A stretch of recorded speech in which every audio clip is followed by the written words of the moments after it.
It is also an honor for me to now introduce to you Philippe Courtois, a man whose remarkable experience in the IT industry is nothing short of inspiring. It's an honor to have you. He is the Executive Vice President and President of our National Transformation Partnerships around the world. He's been with the company for over 40 years. 40, yes. Leading our own internal transformation. It's truly an honor to have you here, so take it over from here. Muchas gracias. Buenos días.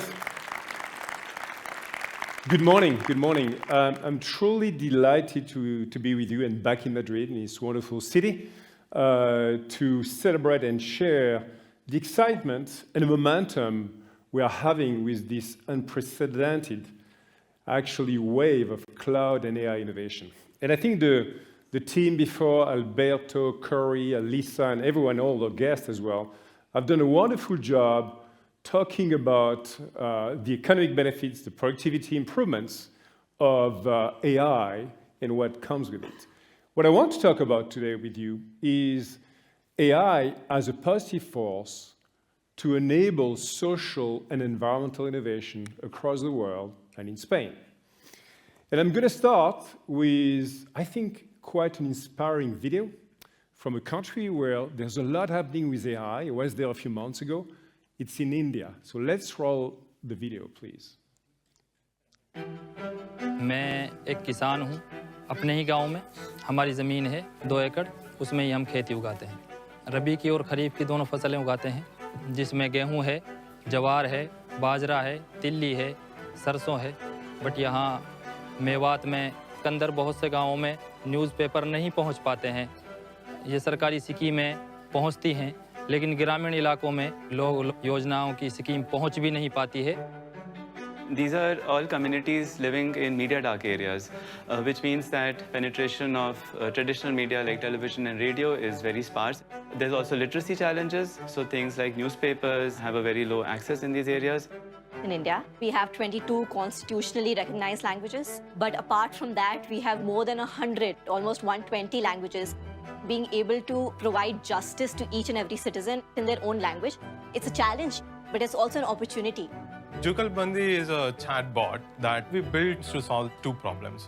One is this linguistic divide and the technological divide. We collected millions of parallel sentences for machine translation. We collected thousands of hours of data for speech recognition. And then we built state-of-the-art models on top of it using Harshini speech recognition models and Azure's OpenAI.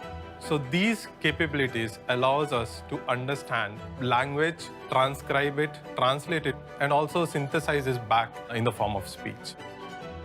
चचा you जुगलबंदी है यहाँ पे हम लिख के भी और बोल के भी कुछ भी जो हमें स्कीम चाहिए सरकारी योजना है उनके बारे में जानकारी ले सका मैं किसान हूँ मुझे सरकारी योजना कैसे प्राप्त हुई मेरा नाम जुगलबंदी है मैं एक असिस्टेंट हूँ जो आपकी सरकारी योजना के बारे में जानने में और उसके लिए एनरोल करने में आपकी मदद करूँगी तो वहाँ से हमें लिखित में भी और ऑडियो में भी दोनों तरीके से जवाब आया और किस किस डॉक्यूमेंट्स की ज़रूरत पड़ती है और किस किस फॉर्म की ज़रूरत पड़ती है The Ministry of Electronics and IT in the country has been working on this for the last 5 years now. And when ChatGPT was launched, that was really the catalyst for us being able to bring these pieces together. We've been able to categorize the diversity of India as an innovation opportunity. And if you're able to do that successfully, you're able to do it for the world. Yeah, I guess that's quite inspiring. I think it's quite inspiring to see such an open source platform that we co-build with the government in India enables truly everyone potentially to have access to AI. Here we are talking about a farmer in a very small village, Mewat in India, talking one of the 122 languages in the country and just using his phone to finally get access to government subsidies that he never got access to before. So this is the reason why I'm an optimist. And I think we should be optimists and working on that optimism, obviously, to enable everyone to realize this potential through AI. And as a company, we want certainly to build the backbone to enable that. I'm not going to spend too much time on that because the team, again, did a great job, but I'm so excited to be back in Madrid to announce this morning and the launch of the data center in Madrid, which is part of this global hyperscale infrastructure we have, which is the most comprehensive across the world in industry, and where we've been announcing back-to-back across the world, actually data centers in my home country in France with President Macron just a couple of weeks ago. We've been announcing data centers in Asia, in Malaysia, Indonesia, and also Thailand, actually. Mexico, in America, Wisconsin as well, Germany, UK, and more to come. So this is an important, of course, investment in terms of computing capacity, but this is not an end in itself. And all this backbone is really about enabling human potential. It is at the core the mission of our company. Our mission is to empower every person and every organization on the planet to achieve more. And we do believe at Microsoft that if we bring together the collective intelligence we have in Spain, in all the countries in the world, and all the different constituencies, we can really harness the potential of that positive innovation across the world.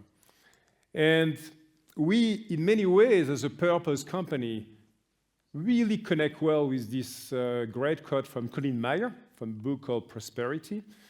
And we believe that as purpose-driven businesses, we should aspire, and we should actually build products that are responding, profitable products, that are responding to the problems of the people on the planet, while not producing more problems, obviously, to the people on the planet.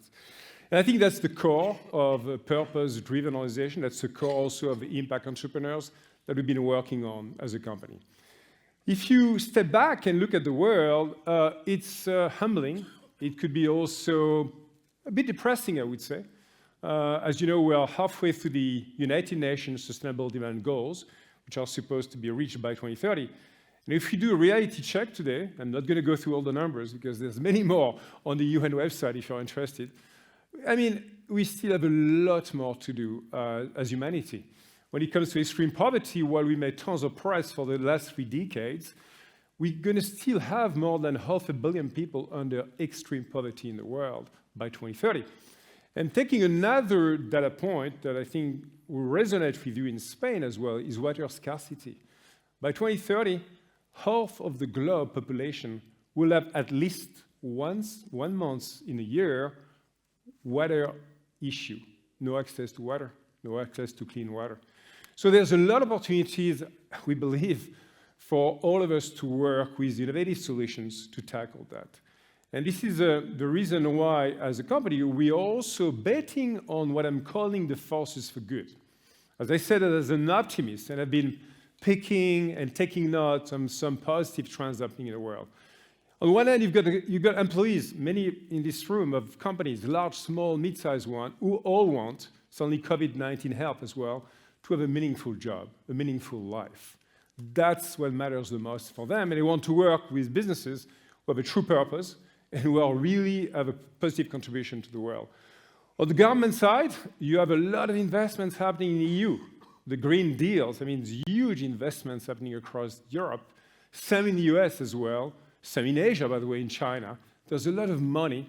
In the investment side as well, you've got now actually a pretty vibrant impact investment world, which has actually topped $1 trillion of investment and more to come. I was in Sweden just last week, visiting the largest impact fund in Europe. And in Sweden, 73% of all private equities investment is impact-driven. So there's a number of positive drivers, but we need to do more. We need to build on those drivers. And that's why, as a company, we are trying to really use all of our capabilities to focus on 4 of the key UN SDG goals. One is quality education. The other one is decent work, economic growth. The third one, of course, is climate action, taking action, and peace as well. And the last one is really protecting fundamental rights and institutions in the world, which in these days, as you know, with many elections going on and wars, is a big challenge.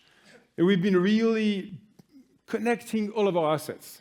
You've got the AI for Good labs. Those are Microsoft research labs in the US, in Asia, in Africa, where we are doing very advanced research projects with AI and a lot of PhDs as well, to actually go ahead in terms of climate change, climate prediction, in terms as well of medical treatment and AI for science.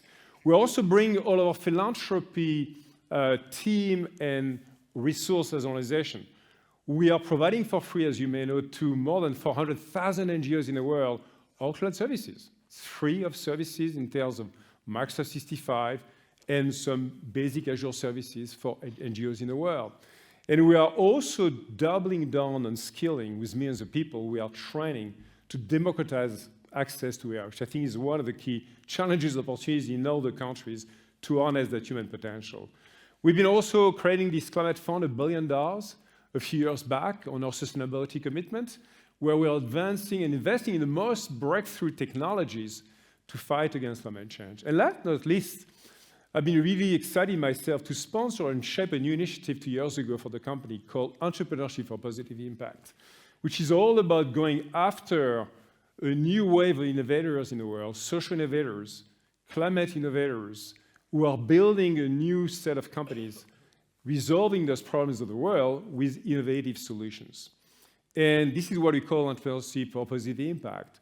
We've been building a community now almost about 2,000 companies, startups companies across the world, social entrepreneurs and impact tech startups from 94 countries. And they are bringing some amazing technologies from, again, using cloud and AI, from direct air capture to creating a bio-index that you can actually measure and then act upon as a company for your CSRD commitments you're going to have in Europe very soon, all the way to cognitive bias for recruiting employees to make sure, hey, you provide a very diverse flow of candidates because we remove the human cognitive bias we have when we look at a CV, as an example.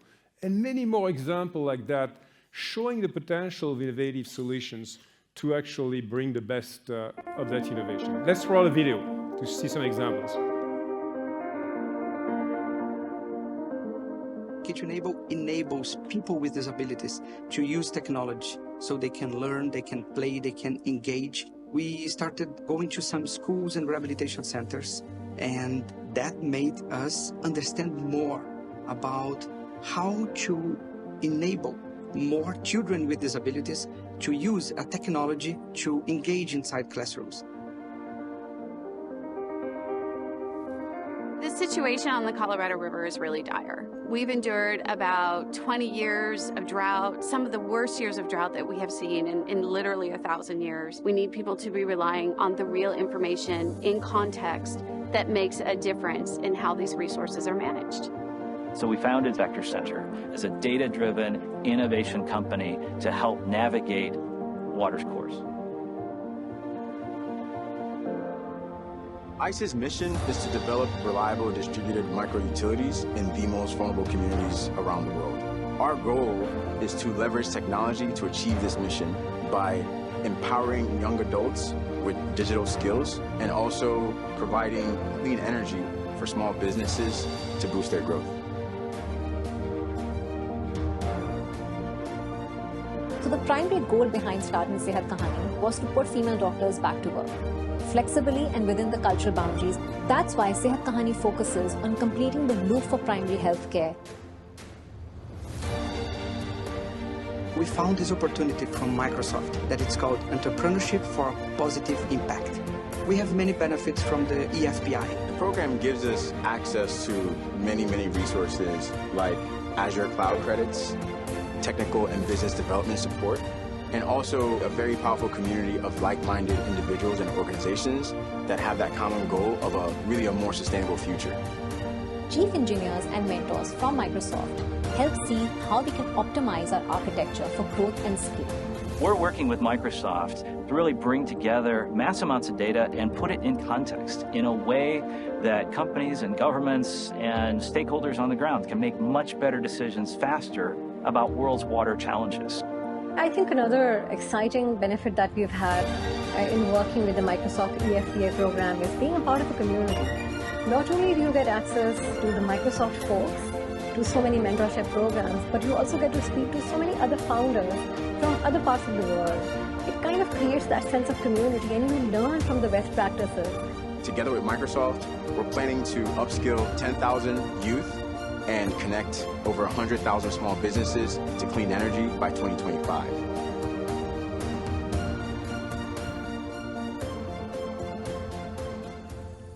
So that's what Entrepreneurship Positive Impact is, and I can tell you this is a very exciting and fulfilling community of folks. I have the pleasure to meet with many of them day by day. And in Spain, we have a very exciting community as well. I just name and call out a couple of companies of such positive impact entrepreneurs. Philippe, which is providing solutions for people having dyslexia, people having a vision impairment, to have an easier way to read and give them the ability, which is so important, to read. SafeJust, which is a solution, a platform to enable companies as diverse as mining, farmers, manufacturing as well, to manage with compliance and AI some very challenging transportation compliance processes. Mitiga, wonderful company, which actually was a spin-off of some Microsoft research labs right here in Spain, Barcelona, which became a startup company, Mitiga, which has built with AI an amazing platform to basically make a climate risk assessment in terms of weather, not just weather forecast, actually climate risk, to enable companies, any business in the world, not just insurance companies, to understand what could come next. And Sigo, which is a two-way platform between citizens and communities, could be in Madrid, could be in many cities in the world, in Spain, where you can advance and improve infrastructure by having a positive contribution of citizens with the city and all the stakeholders. So with that, I just like to finish saying, how can we achieve that together? I'm a strong believer that all the constituencies need to work together. It's not going to be just startups, impact entrepreneurs. It's not going to be just wonderful NGOs. It's going to take all the businesses in this room and many more. It's going to take governments to truly build together innovative solutions using the power of AI to really address those fundamental social, environmental solutions that we have to tackle here in Spain, here in Europe, and here in the world. And I'd love to finish with a quote of one of my favorite authors, a French author, Saint-Exupéry. He said it very well. As for the future, your task is not to sit, but to enable it. So at Microsoft, we are committed to enabling your future. And I'm delighted that we have this wonderful ecosystem of customers, partners in Spain to achieve more all together. Muchas gracias.